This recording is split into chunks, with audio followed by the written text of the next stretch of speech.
Hola, y bienvenidos a este podcast dedicado a la historia de Francia. Hoy, exploraremos uno de los conflictos más largos e importantes de la era medieval, la Guerra de los 100 años y el papel decisivo de Juana de Arco. En este episodio, descubrirás las causas, las grandes batallas y cómo esta guerra redefinió el futuro de Francia. En menos de 10 minutos, acompáñanos en este momento clave de la historia. La Guerra de los 100 años, que duró de 1337 a 1453, se originó por una disputa dinástica entre Francia e Inglaterra. Todo comenzó en 1328, cuando el rey de Francia, Carlos IV, murió sin un heredero varón. Según la ley sálica, que excluía a las mujeres de la sucesión, la corona fue entregada a Felipe VI de Valois, primo de Carlos IV.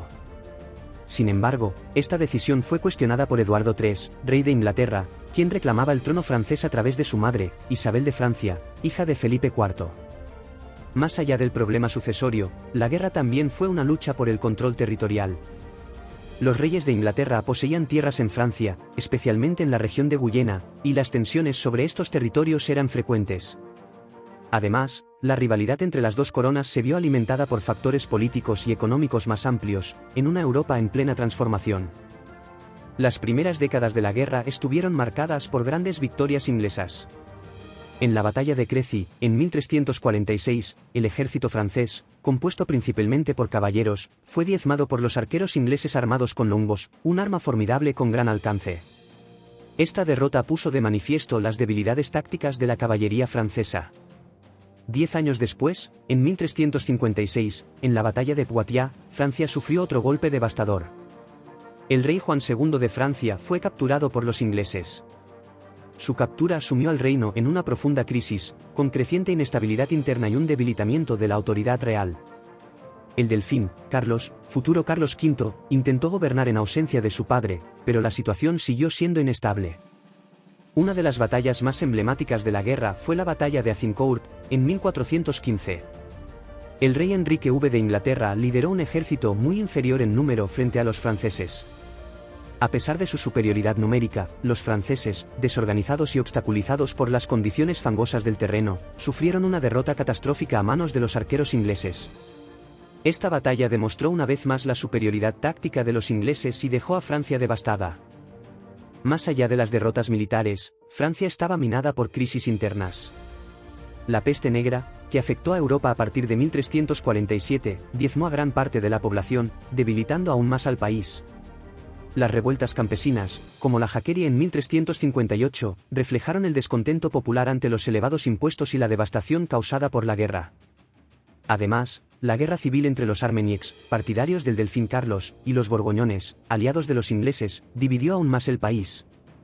El rey Carlos VI, que sufría episodios de locura, fue incapaz de gobernar eficazmente el reino, lo que sumió a Francia en el caos. En 1420, el Tratado de Troyes, firmado entre los ingleses y los borgoñones, prometió la corona de Francia a Enrique V de Inglaterra tras la muerte de Carlos VI, amenazando la independencia del reino. Fue en este contexto desesperado cuando surgió una figura inesperada, Juana de Arco. Nacida en 1412 en Domremy, Juana era una simple campesina que afirmaba recibir visiones divinas que le ordenaban liberar Francia y coronar a Carlos VII, el delfín. En 1429, consiguió convencer a Carlos de que le confiara un ejército, a pesar de su juventud y falta de experiencia militar. Bajo la bandera de Juana, el ejército francés logró una victoria decisiva en el sitio de Orleans, un punto de inflexión importante en la guerra. Gracias a ella, Carlos VII fue coronado rey en Reims en julio de 1429, legitimando su derecho al trono. Juana se convirtió rápidamente en una heroína nacional, conocida como la doncella de Orleans, simbolizando la esperanza de la liberación de Francia. Sin embargo, la gloria de Juana fue breve. En 1430, fue capturada por los borgoñones, aliados de los ingleses, cerca de Compiègne. Vendida a los ingleses, fue encarcelada en Rouen y sometida a un juicio. El juicio fue presidido por Pierre Cochon, obispo de Beauvais y firme partidario de los ingleses, cuyo objetivo era desacreditar a Juana, por extensión, a la causa de Carlos VII. Acusada de herejía, de usar ropa masculina y de afirmar escuchar voces divinas, Juana fue condenada por un tribunal eclesiástico dominado por la influencia inglesa. El 30 de mayo de 1431, a los 19 años, fue quemada en la hoguera en Rouen. Su juicio fue un ejemplo flagrante de manipulación política. Sin embargo, en 1456, fue rehabilitada tras un segundo juicio que la exoneró de todos los cargos. A pesar de la muerte de Juana de Arco, el impulso que le había dado a Carlos VII continuó. Reorganizando su ejército y aprovechando las debilidades inglesas, el rey de Francia recuperó gradualmente los territorios perdidos. La Guerra de los 100 Años terminó en 1453, tras la decisiva victoria francesa en la Batalla de Castillón. Los ingleses, exhaustos, solo conservaron la ciudad de Calais en suelo francés. Esta guerra, aunque larga y devastadora, marcó la unificación del reino y allanó el camino para el Renacimiento en Francia. Gracias por escuchar este podcast sobre la Guerra de los 100 Años y Juana de Arco. Si te ha gustado este momento clave de la historia, no dudes en suscribirte para descubrir más eventos importantes de la historia de Francia. Hasta pronto, en otro viaje a través de los siglos.